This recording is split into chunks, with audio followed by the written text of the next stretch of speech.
औषध आणण्यासाठी घराबाहेर पडलेला नवरा घरी कधी येतोय याची वाट पाहणाऱ्या आजारी पत्नीसोबत नियती क्रूरपणे वागली. औषधं आणण्यासाठी धडधाकटपणे घराबाहेर पडलेल्या नवऱ्याचा मृतदेहच घरी आल्यानं पत्नीसह कुटुंबावर दुःखाचा डोंगर कोसळला.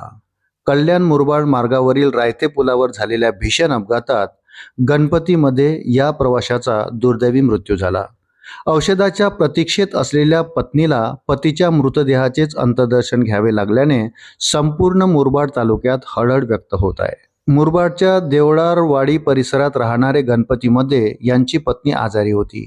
त्यांच्या उपचारासाठी आवश्यक असलेली औषधे आणण्यासाठी ते सकाळी कल्याणला आले होते. औषधे घेऊन गावी परतण्यासाठी त्यांनी कल्याणवरून एका इको व्हॅनमध्ये प्रवास सुरू केला. चालकाने नेहमीप्रमाणे गाडीत 11 प्रवासी कोंबले होते आणि रस्ता मोकळा असल्याने गाडी वाऱ्याच्या वेगाने धावत होती. रायते पुलाचे काम सुरू असल्याने तिथे रस्ता अरुंद आणि अनेक ठिकाणी खोदलेला होता. तरीही प्रवाशाच्या जीवाशी खेळत चालकाने वेग कमी केला नाही.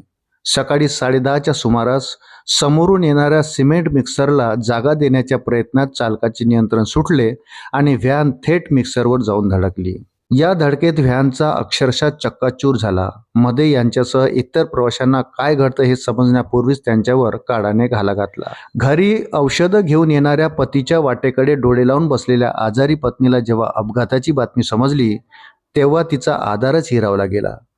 औषधाऐवजी पतीचा मृतदेह घरी पाहताच नातेवाईक आणि शेजाऱ्यांच्या काळजाचा ठोका चुकला. पोलिसांनी मृतदेहाची ओळख पटवून उत्तरीय तपासणीनंतर तो नातेवाईकांच्या ताब्यात दिला. या अपघातामुळे ओव्हरलोड आणि वेगाने धावणाऱ्या प्रवासी वाहनांचा प्रश्न पुन्हा ऐरणीवर आला आहे.